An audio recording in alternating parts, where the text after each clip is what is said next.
Two brilliant minds, one dangerous puzzle. Welcome to Marple Mysteries. I am your host, Harrington. Comment below with where you're tuning in from. I love seeing this global community. Into the mystery. If you had told me that one day I'd watch Nero Wolfe share oxygen with another detective who thought as highly of himself as he did, I'd have asked you what you'd been drinking and whether you had any left. As it turned out, the day started out perfectly ordinary, which is how most of our worst disturbances like to dress. Breakfast, orchids, Wolfe in his chair in the office, me at my desk catching up on reports that no one but the taxman and posterity would ever care about. The bell that started it wasn't the front door, it was the phone. I have a rule that I don't let a phone ring more than 3 times. Fritz has a rule that he doesn't let bacon overcook by even 3 seconds. Between us, the brownstone runs on discipline. I picked up on the second ring and gave my standard greeting, which is none of your business, and a precise, grave voice with a faint European accent replied that it was calling on behalf of Hercule Poirot. If the name means nothing to you, don't feel out of place. I knew it, but only the way you know the name of a movie star you wouldn't recognize without their makeup. The man on the line went on to explain that Monsieur Poirot, the Belgian detective, desired a discreet consultation with Mr. Nero Wolfe on a matter of professional concern. No crime, he stressed. No police. A private issue between men of intellect. Normally, that would have been the moment when I said that Mr. Wolfe's professional concerns begin and end with checks bearing signatures and at least 3 zeros, and that he would not stir 1 grey cell, let alone a foot, for anything less. But the phrase had been used, men of intellect. I glanced over at Wolfe in his throne behind the desk. His eyes were closed, head tilted back, but I knew better than to take that for absence.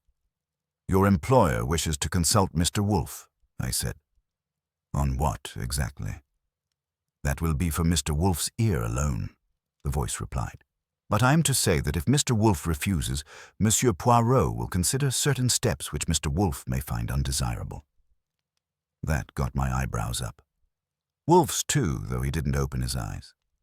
I watched the corners of his mouth tighten the way they do when someone has just insulted his vocabulary, or his beer.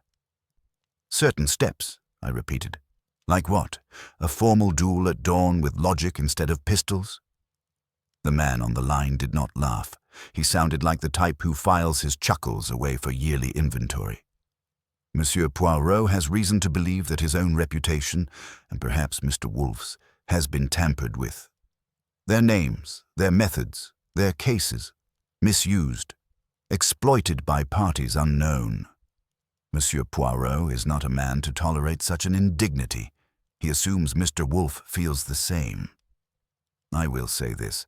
There are better ways to bait a lion than waving a napkin at him. But if you know the right shade of red and the right angle, sometimes the lion lifts an eyelid. Wolfe's opened one. He shifted, which for him ranks as a minor earthquake. Your name, I told the voice. You may call me Georges. I'm secretary to Monsieur Poirot. If Mr. Wolfe agrees to see us, we will present ourselves at the brownstone tomorrow at 3 in the afternoon. If he declines, we will take it that he accepts whatever consequences may follow. He added an address for a midtown hotel where correspondence could be sent if we preferred to talk first on paper. Then, after a polite farewell that sounded like a verdict, the line went dead. I sat for a moment with the receiver still in my hand, listening to the dial tone hum like a stunned bee. Then I hung up and faced Wolfe. By then, he had both eyes open, which meant the situation had graduated from noise to nuisance. That, I told him, was a man called Georges, who claims he speaks for Hercule Poirot. They want to drop in tomorrow to talk about somebody misusing your good name. Mine goes unmentioned, but I suppose if there's slander to go around, I can pick up the scraps. Wolfe grunted. On him, that counts as 2 paragraphs. Poppycock, he said. About which part? Poirot existing, his having a secretary, or anybody daring to mess with the sacred registries of Nero Wolfe. He didn't bother. Misusing my name is a police matter, not a puzzle to be bandied with foreign mountebanks. You will send a note declining the interview. He closed his eyes again. That, in theory, settled it.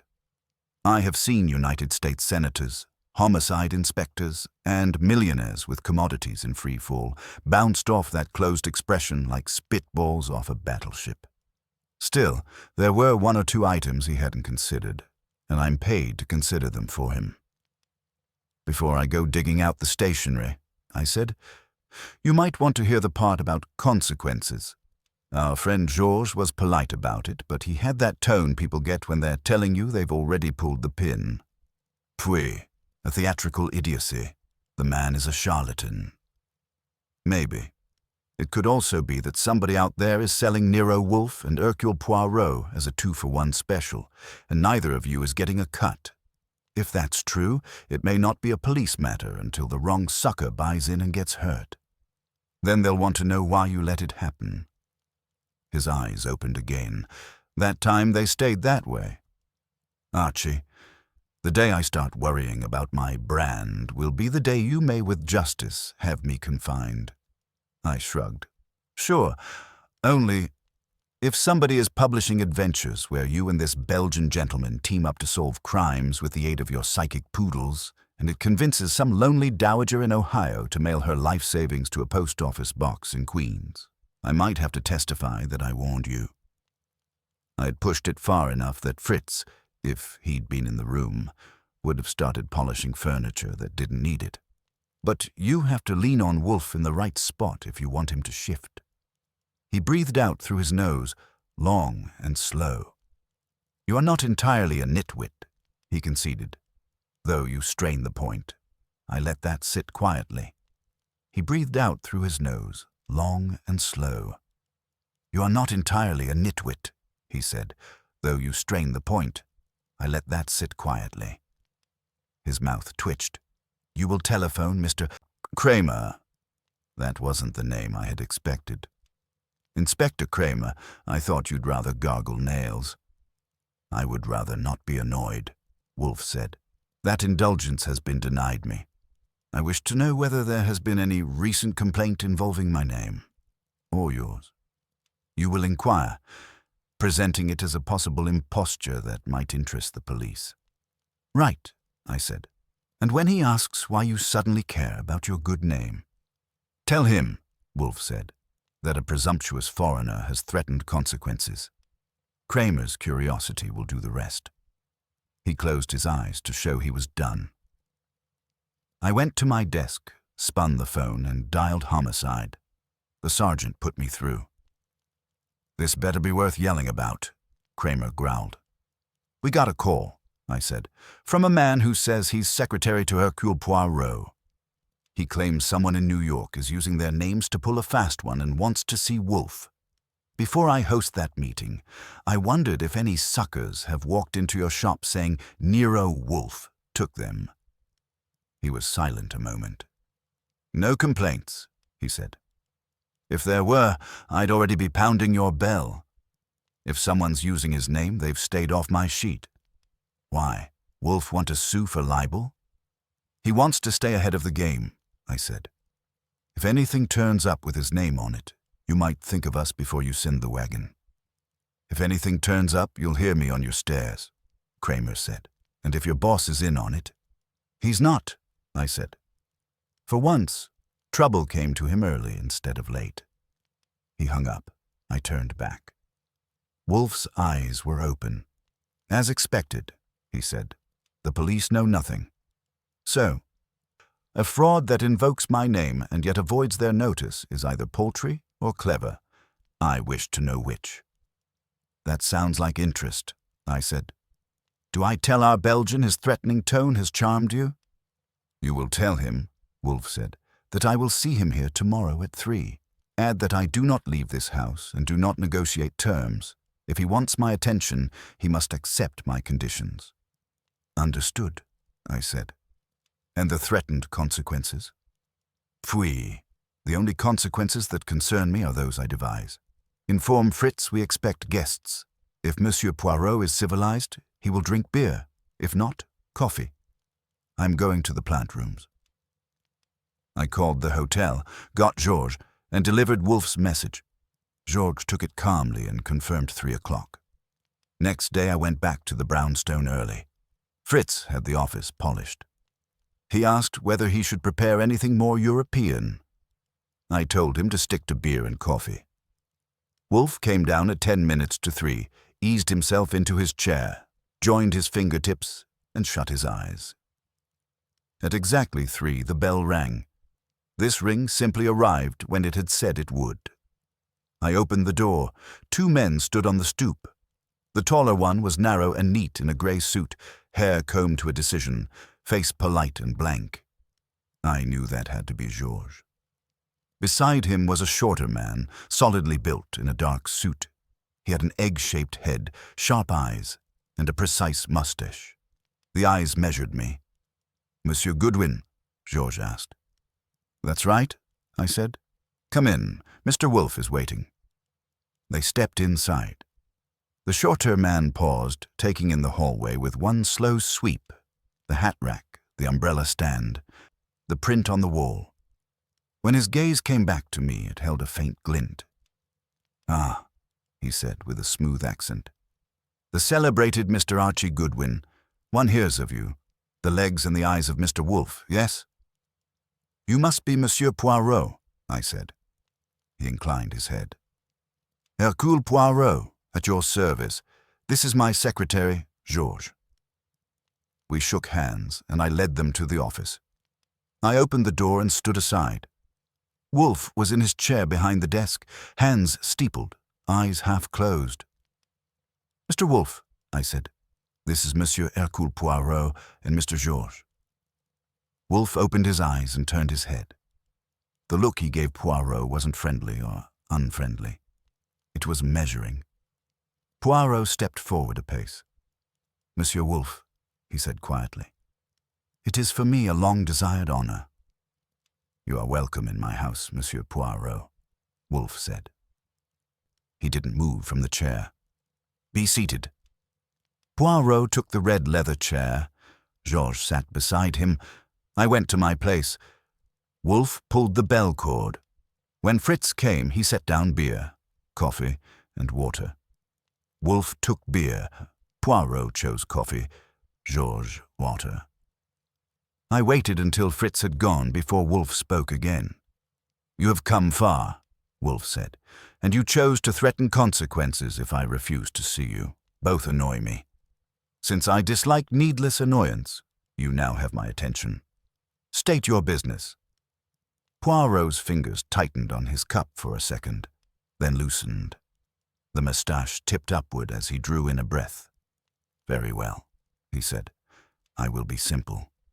In this city, someone is offering the services of Nero Wolfe and Hercule Poirot together, as a pair. Our names, our methods, our fame used as bait. Money is taken. Promises are made. Already there is betrayal. Soon, if we do not act, there will be something much worse." Poirot's words hung in the air. Wolfe's face didn't move much, but if you knew him, you saw the small tightening. He didn't ask what, or how, or why. "You presume," Wolfe said, "that I am ignorant of events conducted in my own name. I am not. I am uninterested. That is different. You say money is taken and promises made. By whom and to whom?" "By a man who calls himself Mr. Kent," Poirot said. "It is not his name. He has an office and a secretary. He receives those who are susceptible.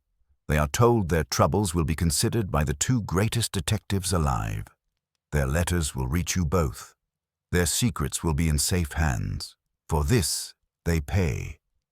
"That," Wolfe said, "is vulgar, but not yet intolerable. People have always paid for nonsense. You spoke of betrayal and of something worse." Georges shifted in his chair.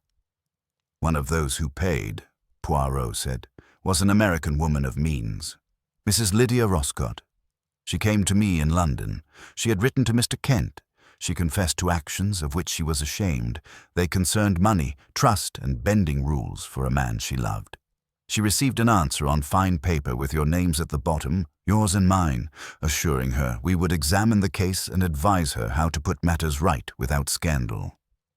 She is an idiot, Wolfe said. Ah, but a sincere idiot, monsieur, Poirot replied. She believed the letter was from us. She believed also that whoever wrote it now holds her confession. And now she receives other letters, not signed by us. Letters that suggest that certain authorities, newspapers or family members might be informed unless she is cooperative. Blackmail, I said. Yes, Poirot nodded. She has already paid twice. She will ruin herself if it continues, and I think she's not the only one. The style of the letters, the precautions taken, suggest a pattern. This is a business, Monsieur Wolfe. It has been running for some time. Wolfe's eyelids drooped. You think, he said, that I should exert myself because some woman in London confided her peccadilloes to a mountebank who uses my name. You have a singular notion of my responsibilities. You have a reputation, monsieur, Poirot said quietly. So have I. It is not only a thing to be used to demand a fee, it is also a thing that may be stolen. Forgive me if I offend, but I think you care more than you say. Wolfe's lips compressed. He didn't like it, but he didn't throw it back. Does this Mrs. Roscott know you are here? He asked. She knows I am pursuing the matter, Poirot said. She does not know I've come to you. I told her that I would not rest until those who misused our names were exposed and, if possible, punished. You came to enlist me, Wolfe said. Why? Because this is New York, Poirot said. It is your city. I am a visitor. Also, Monsieur Wolfe, I have the impression that this Mr. Kent admires you more than he admires me. The way he uses your name, the way he imitates what he thinks is your method, it is you he mimics. In this matter, you are the principal injured party. What do you propose? Wolfe asked.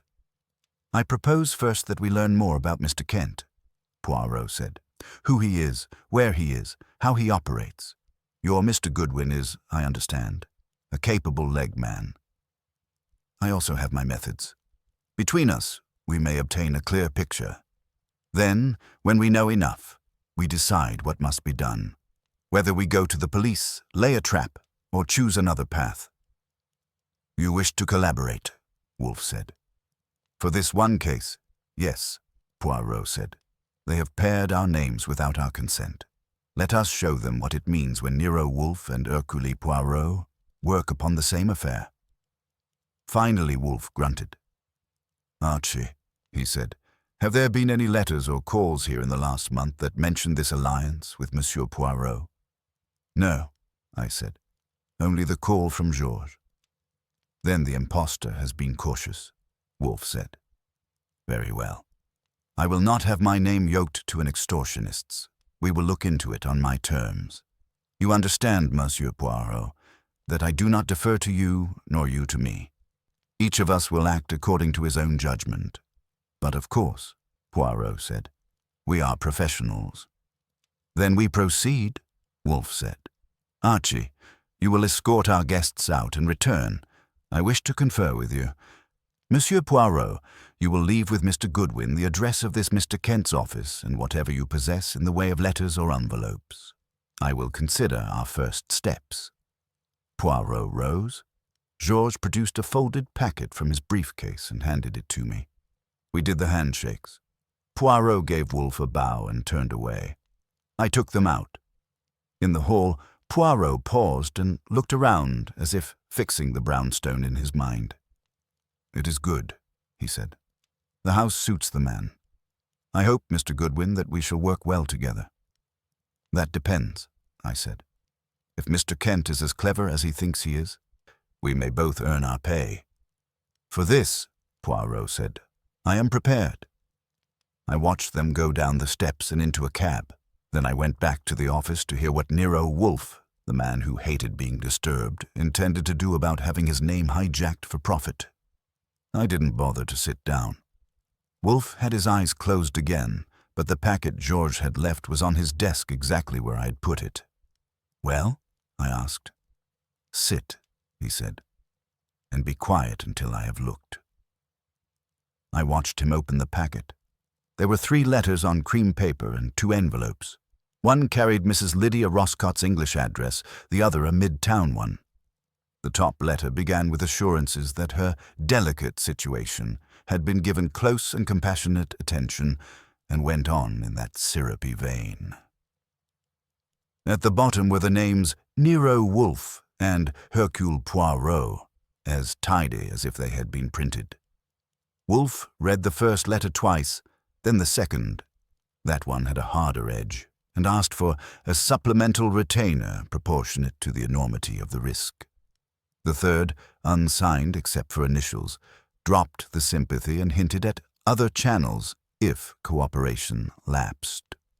"Pfui," he said at last. "A mongrel. The first tries to ape my diction and that little man's moralizing. The third is crude." "I see a crook who owns a dictionary," I said, "and who has read your press clippings." "The typewriter is American," Wolfe said. "The paper is good, but not costly.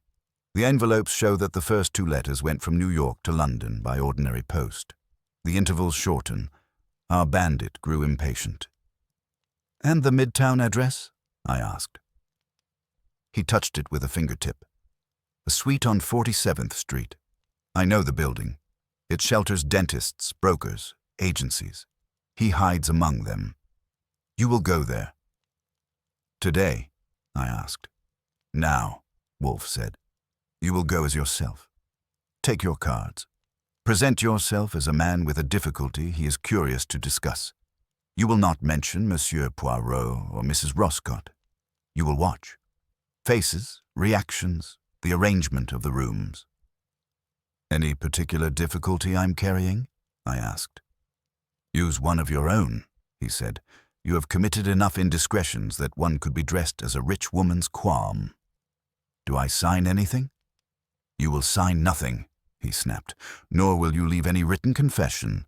If they offer a form, you will be offended. If they ask for a retainer, you will be indignant. I want them interested, not fed."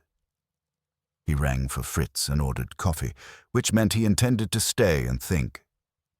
That was my cue. I pocketed the Manhattan envelope, straightened my tie, and left him there fermenting. On the way out, I told Fritz that if any more foreign geniuses arrived, they should be kept on ice until I got back. Midtown was busy enough for anyone. I walked from the subway to 47th and found the building, a narrow stone front job with a brass directory in the lobby.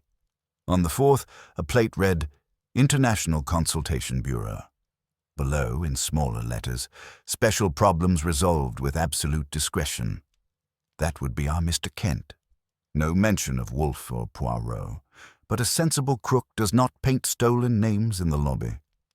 I took the elevator up, past a man in a white coat, and followed the hall to a door of frosted glass with the same legend. Inside, the reception room was smaller than it wanted to be. A rug tried to look Persian, 2 chairs tried to look rich, and a framed magazine cover on the wall had worked hard years ago. The cover showed a caricature of a fat man in a chair with a globe behind him, captioned, "America's Greatest Armchair Detective." Behind a desk sat a woman in her early 30s with neat hair and a crisp blouse. She had a folder open but was not reading it. She was watching the door. When I closed it, her eyes came to me and stayed. "Good afternoon," she said. "Do you have an appointment?" "Not yet," I said. "I heard this was the place you bring something you don't want turning up in the wrong conversation. I'm Archie Goodwin." If that meant anything, she kept it buried. "I'm Miss Lyle. We usually work by appointment, Mr. Goodwin, but sometimes exceptions can be made. Is your problem urgent?" "It's touchy," I said. "Which is a kind of urgent. I'd like to talk it over with Mr. Kent." "Mr. Kent is in conference," she said. "He doesn't usually see new clients without some preliminary information. We ask everyone to fill out a short outline of the situation in their own words." She nodded toward a stack of pale blue forms on a side table. It helps us decide whether we can offer assistance.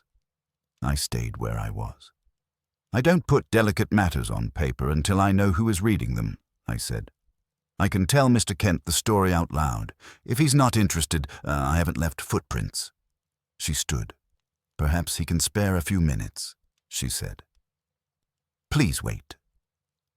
When she went through the inner door, I used the moment.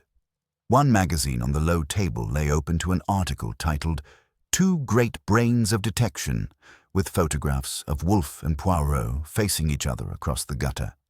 By the wastebasket, without obviously staring, I saw a torn envelope with a London postmark on top of the trash. The handwriting matched the one in my pocket. Miss Lyle returned. Mr. Kent will see you now, Mr. Goodwin, just for a few minutes. She held the door.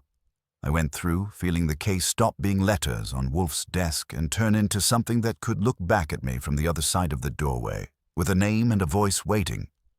The inner office was going for calm authority and almost made it. The rug was good without showing off. The walnut desk fit the room as if it had been built there, and a row of framed certificates on one wall talked about psychology, mediation, and conflict resolution. What they did not talk about was law, which I filed away.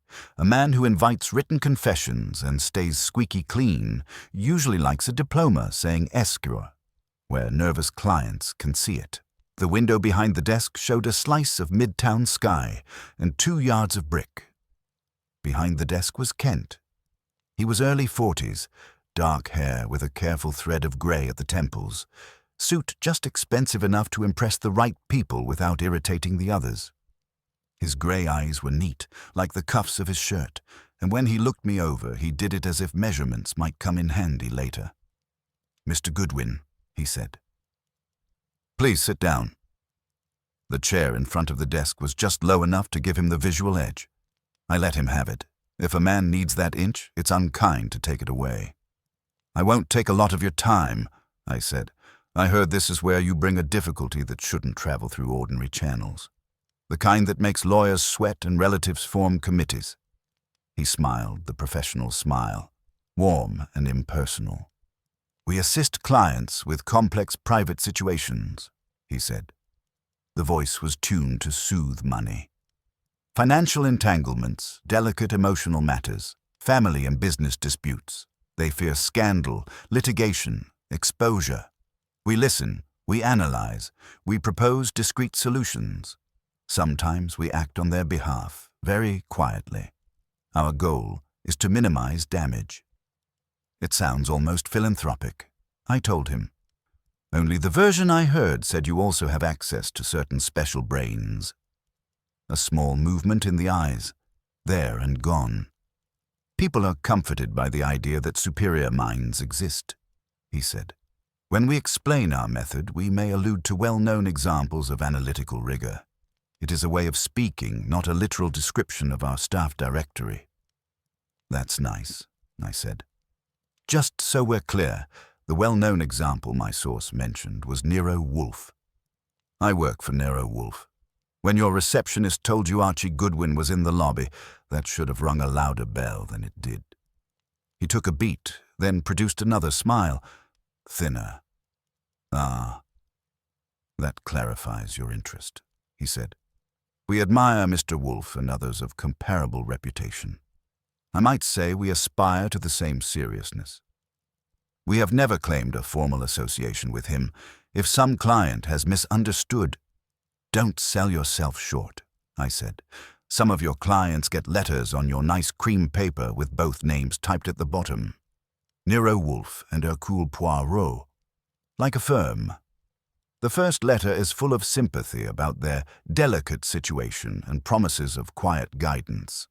Later letters from the same address hint that certain authorities or family members might like to read what they wrote unless more money arrives on time. That's a shade past admiration.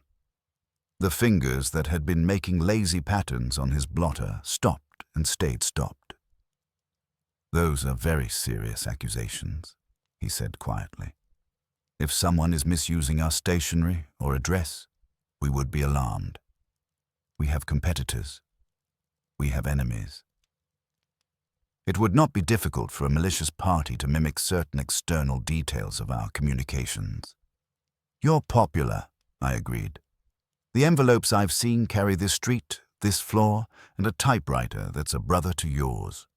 Your waiting room has a framed magazine piece with a cartoon Nero Wolfe and a cartoon Hercule Poirot facing each other across a spread, which is a cute touch for a man who only uses their names as figures of speech. If your enemies brought that in and paid the framer, they deserve a cut. His color rose and then drained away again. The smile dropped off his face like something that had been rented by the minute. If Mr. Wolfe believes his name has been abused, he said, he may address me directly. I will answer him. I cannot reasonably discuss stories about anonymous complainants brought to me by a third party, who, with respect, has no standing here. It verges on defamation, Mr. Goodwin, and I must protect my practice. She's not anonymous, I said. Her name is Lydia Roscott. London address. She has already paid you twice because she believes her confessions are in the hands of Nero Wolfe and Hercule Poirot, working together for her moral salvation. Actually, they're in the hands of someone who reminds her what the newspapers and her family will think. That someone sits in this room or signs your paychecks. Now he had to work to keep still. The gray eyes went hard, then careful. You speak without proof, he said. You have no documentary evidence tying any improper correspondence to this office. You are using Mr. Wolfe's name to pressure me. Perhaps at this woman's urging, I will not permit myself to be bullied. You started using his name, I said. I'm here to tell you to stop. Mr. Wolfe has a low opinion of the police, but he has a lower one of being used as bait. If you're intelligent, you wind this down now and hope nobody starts tracing paper, ink, and postal marks. His mouth flattened, then opened just enough. If Mr. Wolfe wishes to speak with me, he knows the address, he said. As far as this meeting is concerned, it is at an end. I must ask you to leave. Miss Lyle will show you out. I can find the door, I told him. He stayed in the chair. For a moment we looked at each other across the walnut. He had the desk, the rug, and the framed certificates. I had Nero Wolfe and one offended Belgian. I let him keep the furniture and turned away. Miss Lyle was already on her feet in the reception room, hands resting flat on the blotter. Her face was orderly and gave away nothing, but the eyes had more information than they intended. Thank you for coming, Mr. Goodwin, she said. I like seeing how people run things, I said.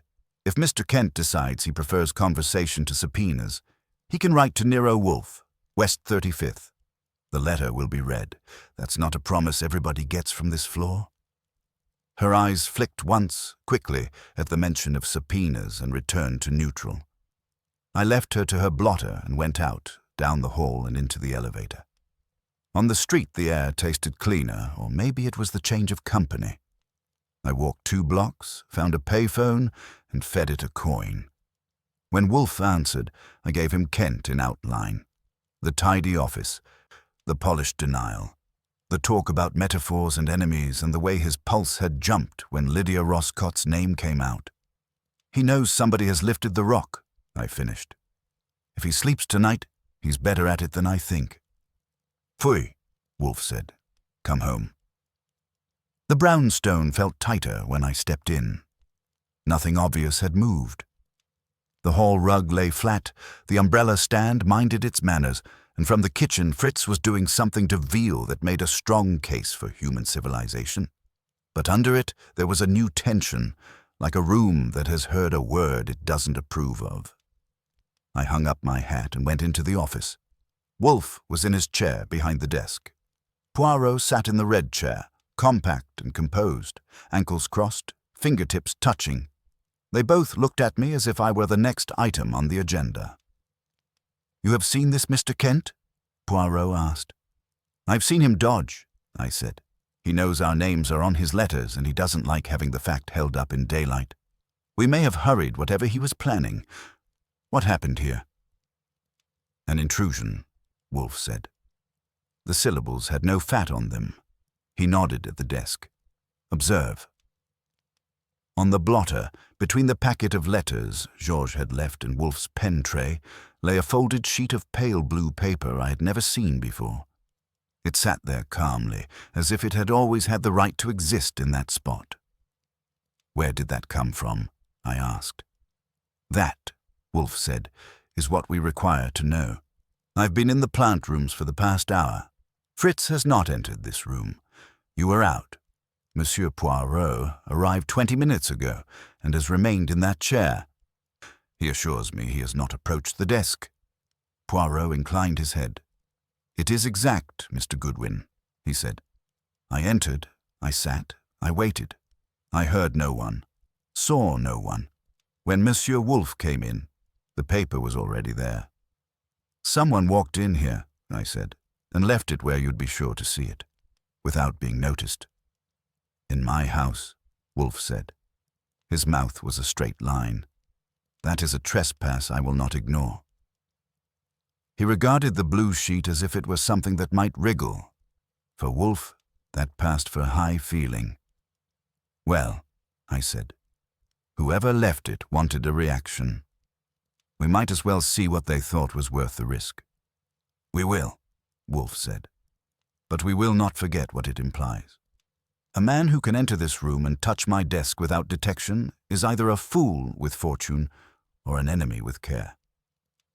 I do not propose to credit fortune." He reached out, took the fold between thumb and forefinger, and began to open the paper that had appeared where nothing ever should without Nero Wolfe knowing it first. He unfolded the blue sheet and spread it on the blotter with 2 fingers. Poirot stepped closer, too. Wolfe let him. That alone said he was taking this personally. The paper was the same pale blue as the forms at Kent's, but bare of heading or address. The typing sat in the center with wide margins. "Mr. Wolfe and Mr. Poirot," it read.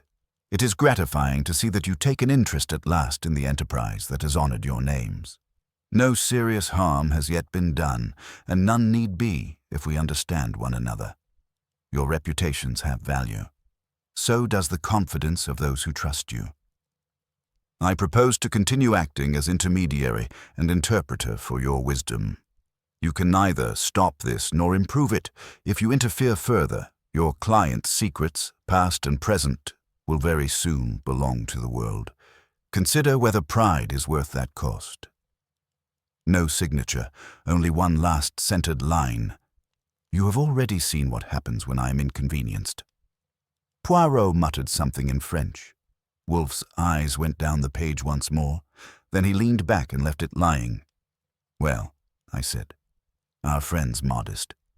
"It is the tone of a little god with a private altar," Poirot said. "He arranges the fears of others and admires his own cleverness."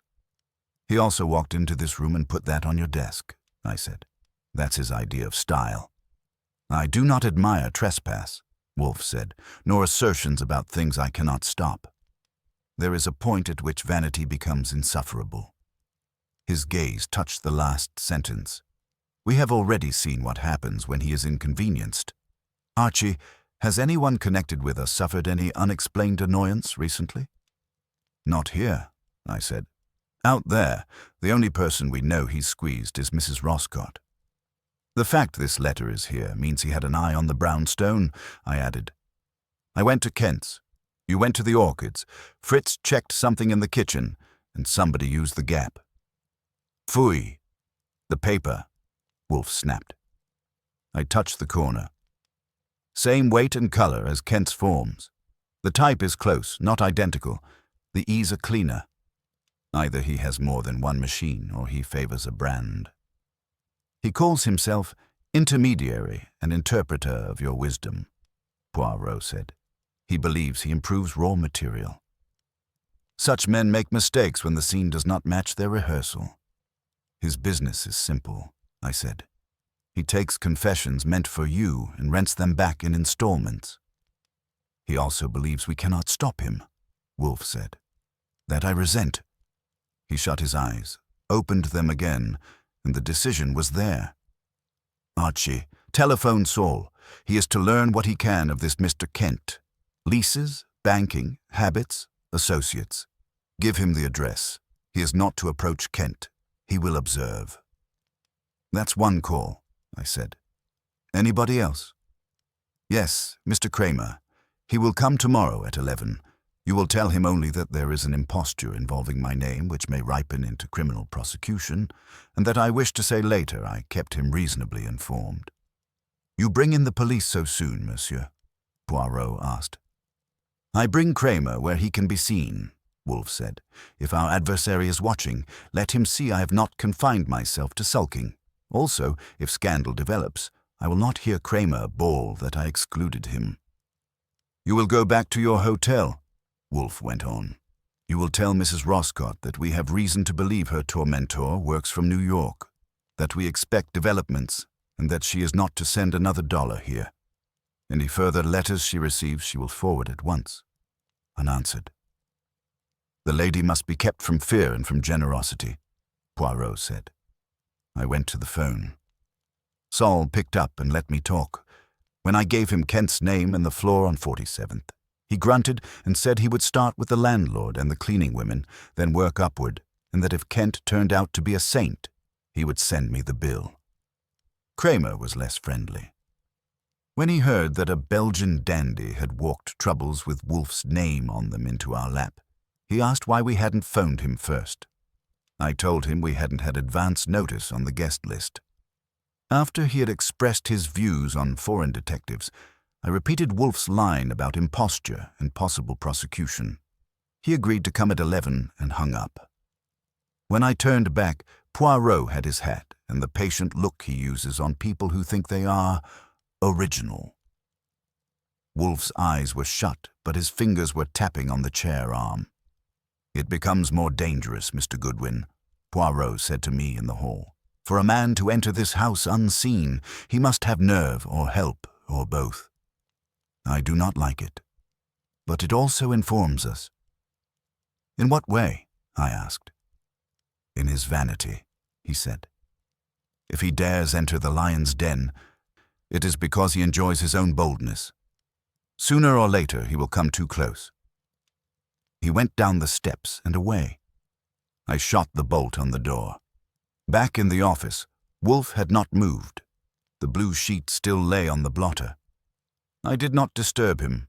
Our anonymous interpreter thought he was staging the drama.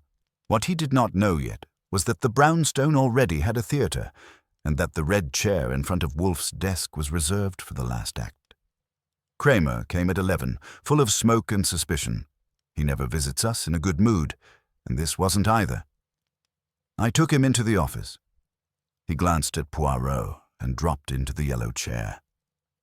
Goodwin says somebody's signing your name, he told Wolfe. If this is ego, say so. It is extortion, Wolfe said. A man calling himself Kent solicits confessions, assuring clients that Nero Wolfe and Hercule Poirot will consider them. Later, he uses those confessions to force payments. One victim in London has already paid twice. Monsieur Poirot speaks for her. Poirot added the basics. Letters from New York, promises of rescue, then threats. I handed Kramer the copies. He read with his jaw working around the cigar, and when he reached the line where Wolfe and Poirot were paired, he grunted. All right, he said. It stinks. I can't give you a squad on one embarrassed woman, but I'll run the name, flag the address, and listen if anything close by starts to howl. You keep me in the loop. If this explodes and I find out you two were playing secret heroes, I'll come back with a writ and a wrecking crew. That, Wolfe said, would be intolerable. I intend to prevent it. He left with the folder. I walked him out and came back. Poirot was looking at the anonymous blue sheet as if it were a fly. The phone rang. I took it. Saul came in dry. Your boy Kent, he said, is tidy. Lease on the office is in the name of Metropolitan Personal Services. Nothing behind it. Money for rent comes from another shell. No record under the present name, but 3 years ago, he ran Harmonix Advisory up on 72nd. One client complained he steered her savings into an escrow he controlled. DA sniffed, walked away. Staff? I asked. One receptionist, Lyle. No partners on paper. Cleaning woman says he keeps odd hours and talks low on the phone. No muscle she's seen. Yesterday he had the usual nervous money plus a short guy with an egghead and mustache you'd recognize. In there, half an hour. I told him to keep shadowing routines and hung up. You went to him, Wolfe said to Poirot. Poirot spread his hands. I should have told you. When Mrs. Roscott came to me, I went first to that address. I wished to look at Kent. He was apologetic, full of talk about an assistant who misused forms. I did not mention the visit. I wanted to see how you would think from the documents alone. It was foolish. It was vanity, Wolfe said. And it deprived me of a fact. Do not repeat it. I will not, Poirot said. Wolfe's eyes went to the blue page. Your visit warned him once. Archie's visit under our own colors warned him again. His reply was to enter this room. In his letter, he writes that we have already seen what happens when he is inconvenienced. His conceit will push him to prove it. The phone rang again. I went for it. A woman's voice came on, clipped and tight. Mr. Goodwin. This is Lydia Roscott. Monsieur Poirot told me to call if there were developments. There has been one. What happened? I asked. This morning at 7, an envelope was pushed under my door, she said. No stamp, no name. Inside was a blue sheet. It said that if I continued speaking to Monsieur Poirot or any associate of Nero Wolfe, those words, copies of my letters would be sent to my brother, to the firm's auditors, and to the police. It said the process would be irreversible. Anything else? I asked. A photograph, she said. It shows me sitting with Monsieur Poirot in the lounge of my club last week. On the back it says, You are watched. Listen, I told her. Keep the envelope, the sheet, and the photograph safe. Do not answer or pay. Do not discuss this with anyone except Monsieur Poirot or me. If anyone calls at your flat, you are not there. If anyone asks about letters, you have had none. I will try, she said. If those letters go to my brother or to the accountants, it will destroy more than my own reputation. We needed to know he'd push, I said. Now we know. I must trust you, she said. Please tell Monsieur Poirot I'm obeying him. She hung up. I turned back. He started squeezing harder, I said. Hand-delivered blue note. Same style. Threatens to dump her confessions on family, auditors, police if she keeps talking. And a snapshot of her with you are watched on the back. Poirot's eyes went small and bright. He wishes to frighten and impress, he said. He shows us his eyes. That is a weakness. It is also reach, Wolfe said. He has watchers in London and someone bold enough to cross my threshold. That is sufficient. He pulled the bell cord. Fritz came. Wolfe said, You will telephone Mr. Panzer and ask him to come this evening at 9. Also Mr. Fred Durkin and Mr. Ori Cather. Tell them there is surveillance work. When Fritz had gone, Wolfe shifted in his chair. Our adversary enjoys watching, he said. Very well. We will arrange movements for him to watch until he must place himself where we can see him. From this point, Archie, you will assume every step you take may have eyes on it, and I, with a glance at Poirot, will assume no fact is missing by accident.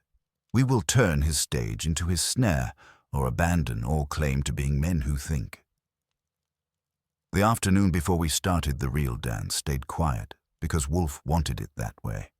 He spent it in the office, looking asleep and thinking, his eyes opening now and then to rest on the blue sheet like it was a bug he meant to spear. Poirot went back to his hotel to hover by a telephone. I made harmless calls, took walks with no destination, and let myself be easy to see. If Kent had watchers, they could get used to Archie Goodwin doing nothing dangerous. At 8:45, we shifted from quiet to loaded. Fritz brought Saul Panzer in first, compact and unnoticeable, then Fred Durkin, and finally Ori Cather, with a tie chosen for important ladies rather than extortionists. I took them to the office. Poirot was in the red chair. Wolfe didn't stand. "You get essentials only," Wolfe told them. "A man calling himself Kent persuades people to confess in writing, promising the minds of Mr. Poirot and myself. He then bleeds them. He has watchers in London and at least one here. He has also entered this room without my knowledge. That is an outrage I will not endure." Saul nodded. Fred's jaw set.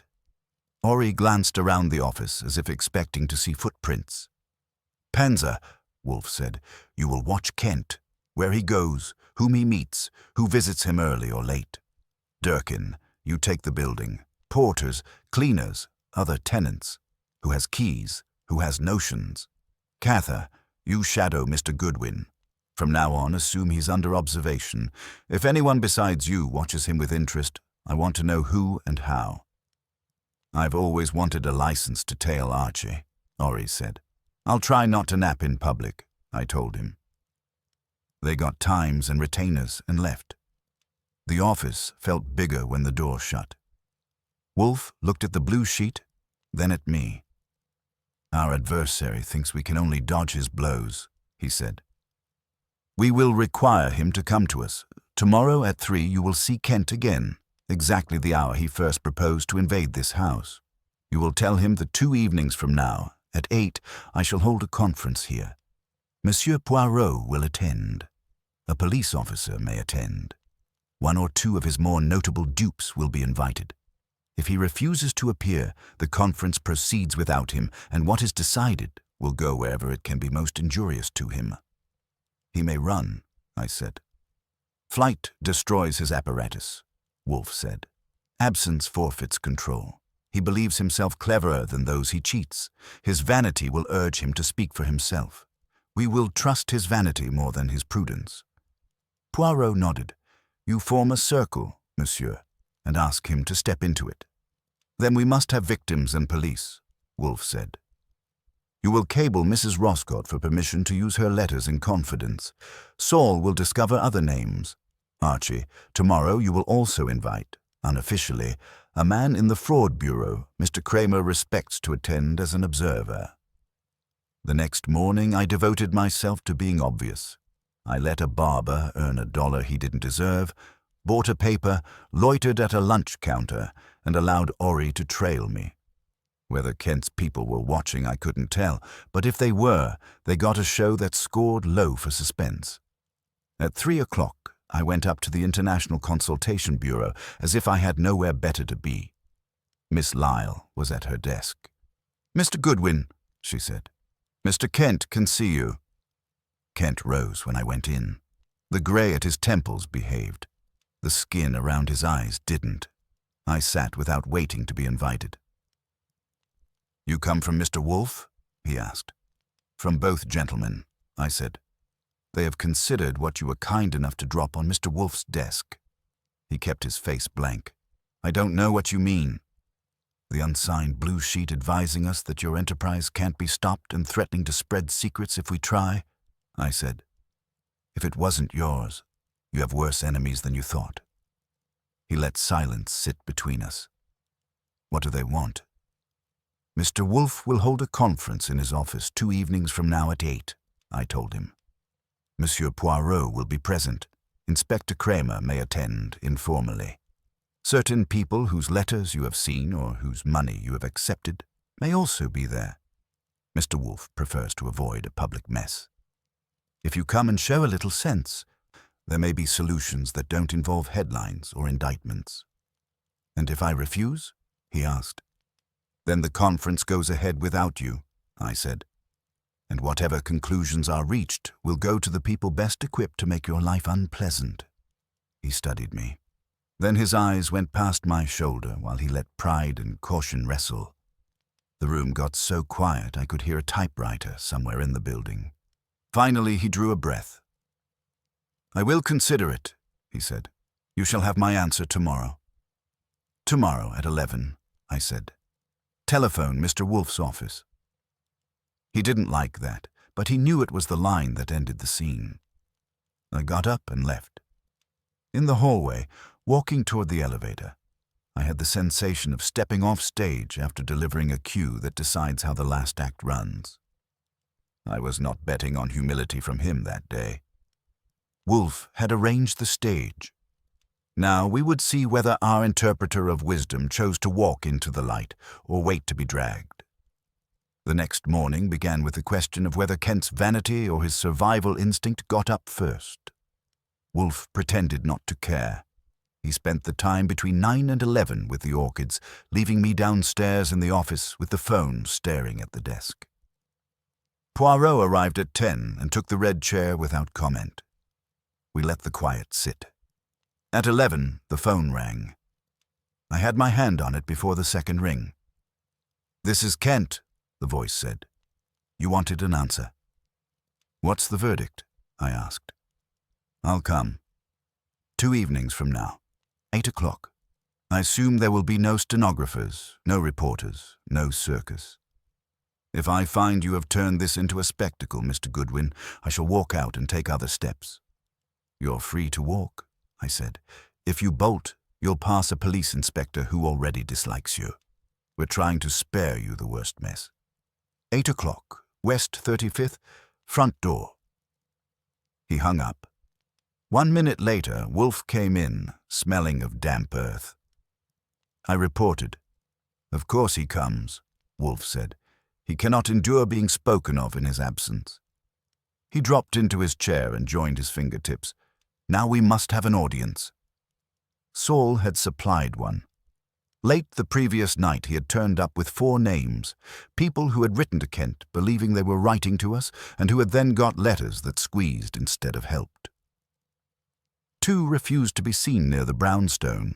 1 had gone on a cruise. The 4th, a bookkeeper named Alonzo Meeker, would come if nobody called him a victim. He had a confession about smoothing his employer's books and panicking later. Kent had soothed him once, then hinted that continued silence had a price. "We will invite Mr. Meeker," Wolfe decided. "He will not enjoy it, but he will be useful. Monsieur Poirot, Mrs. Roscott will stay in London, but her letters will be in your hands. Mr. Kramer has indicated that Sergeant Stebbins from Fraud may accompany him. That is pressure enough." The day of the performance, the brownstone behaved. Fritz polished the office, set out beer and coffee, and prepared food we would ignore. I wore a suit and checked the chairs, the red one for Poirot, the yellow for Kramer, a plain chair for Meeker. The big armchair facing Wolfe's desk would be for Kent. Kramer arrived first, with Stebbins behind him. I took them in. Fritz twitched at the cigar but said nothing. Kramer dropped into the yellow chair. "This is still off the books," he said. "If it turns into something I can use, we'll talk warrants. If it turns into hot air, I'll say you wasted my evening." "You came," Wolfe said. "Therefore you're not entirely skeptical." "I came," Kramer growled, "because if your Belgian here gets his picture in the papers and I haven't seen him work, I'll look like a sap. If there's a collar, it's mine." Poirot inclined his head. Stebbins took a chair by the wall and practiced looking like a coat rack. Next came Alonzo Meeker, collected by me. He was small, neatly pressed, and clung to his hat. I sat him down, got his promise he would answer questions and otherwise keep breathing, and left him to study Wolfe with worried eyes. At 5 minutes to 8, the bell rang again. That would be Kent. I opened the door. He had chosen a dark suit and a quiet tie. For a man walking into a room that contained his dupes and the police, he looked steady enough. "Mr. Goodwin," he said, "you will not object if my advisor waits nearby." "If he doesn't carry a camera, no," I said. "Who is he?" A man stepped out from the shadow on the stoop. He was tall and narrow, with a serious face and an overcoat that had earned its keep. I recognized him from the hotel lobby when Poirot first turned up. Georges, the secretary. The alertness in his eyes said secretary was the least of it. "I'm acquainted with Monsieur Poirot," he said. "I will not intrude. I will remain close by as a precaution." Against what? I asked. Against the unexpected, he said. We manufacture that ourselves, I told him. Stay on the sidewalk and nobody minds. I took Kent in. In the office, all eyes turned. He paused to see each face. Poirot in the red chair, Kramer with his cigar, Stebbins by the wall, Meeker trying to disappear, Wolfe behind the desk, heavy and still. For a man who liked to arrange other people's fears from behind a desk, it had to feel like standing inside his own display window. Mr. Kent, Wolfe said, sit down. I steered him to the big armchair facing the desk. When he had settled and crossed his legs, Wolfe let the silence stretch. The room held its breath. You know everyone here, Wolfe said. You have borrowed my name and Monsieur Poirot's. You have written to Mr. Meeker as if you were our agent. Mrs. Lydia Roscott, whose letters are in London, has also heard from you. You have trespassed in this room. You have written menaces in which you boast of what will happen if anyone inconveniences you. That boasting stops now. Kent's mouth moved in something not quite a smile. If this is an inquest, he said, it comes before a verdict. On what proof do you accuse me? Phooey, Wolfe said. You know the proof because you made it. We will take it in order, so that Inspector Kramer and Sergeant Stebbins may follow without losing their way. We will take it in order, so that Inspector Kramer and Sergeant Stebbins may follow without losing their way. Wolfe turned to Meeker. You first. Why did you go to Mr. Kent? Meeker twisted his hat. I doctored figures, he said. My employer's books. It got away from me. If anyone checked, it would look like embezzlement. I was desperate. I thought someone clever might know how to straighten it without ruin. So you went to Kent, I said. What did he offer? He said my case was exactly what his practice handled. Meeker replied. He gave me a blue form, told me to write everything and address it to Nero Wolfe and Hercule Poirot. He said they would consider it and advise him. He called himself their intermediary. Kramer swung his cigar toward Kent. You say that to him? Kent kept his eyes on Wolfe. I speak in general terms about method, he said. Clients find comfort in knowing their problems will be treated with seriousness associated with famous names. I may have made comparisons. I have never claimed Mr. Wolfe or Monsieur Poirot as partners. You handed him the form, Wolfe said. You took his confession. Later, he received letters on cream paper, using your address and our names, demanding money and hinting that silence had a price. That is not comparison. That is extortion. Kent's mouth tightened. Or forgery, he said. Anyone could misuse our stationery or imitate our style. Whether you composed the letters yourself or allowed someone else to do it may interest Mr. Kramer, Wolfe said. My concern is narrower. I want the man who calls himself intermediary and interpreter of your wisdom and who threatened me in my own house. Kent frowned. I never used that phrase. Exactly, Wolfe said.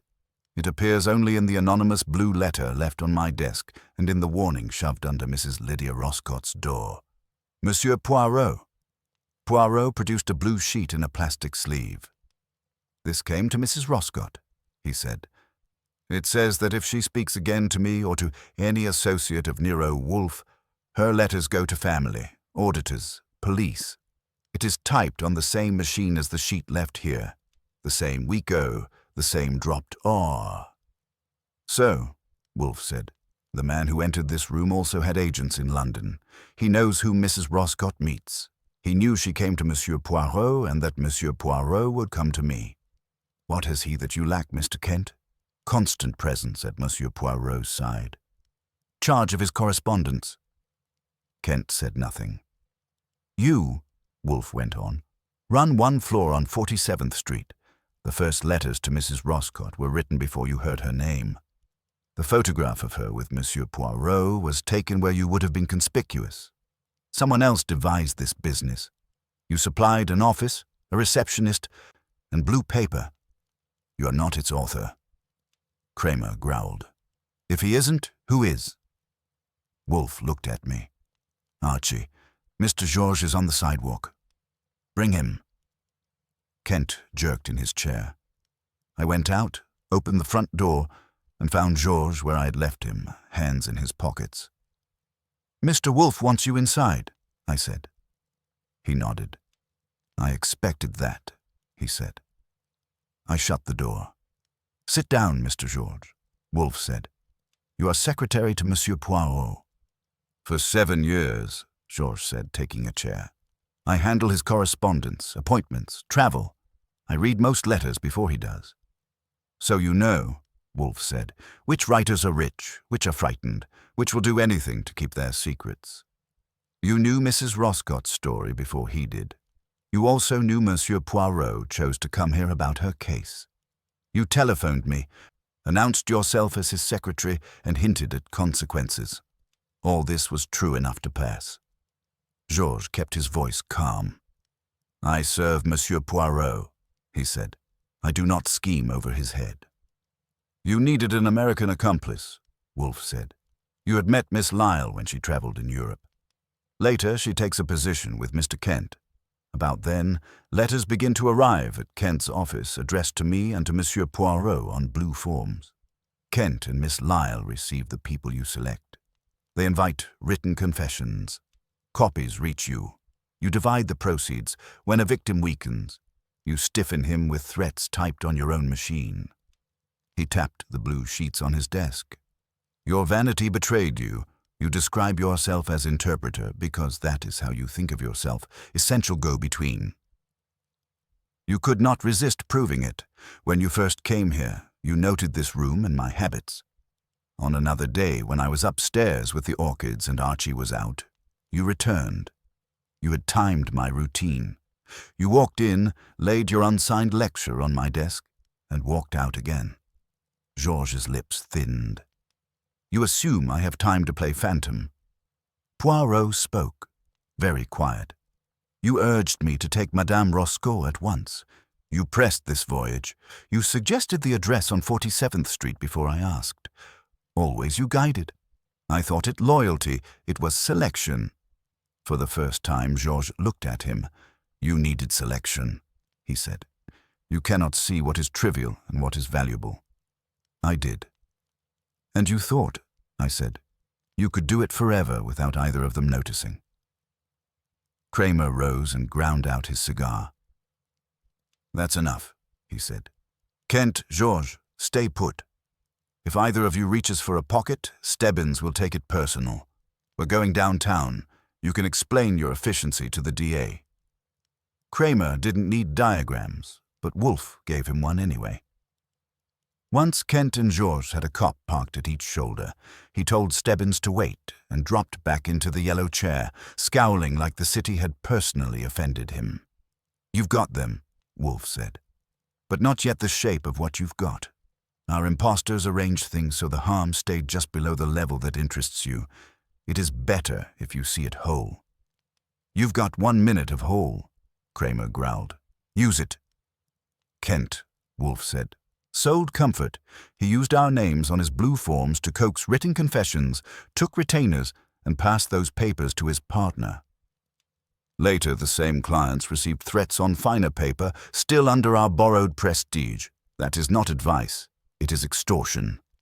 Kent's mouth pulled tight. "There is no proof those letters came from me." "There is proof," I told him. "The envelopes use your address. The wording matches your brochures, and Mrs. Roscott's money ended in your account. You can deny the typing, not the deposits." Georges had been quiet. Now he spoke, level and edged.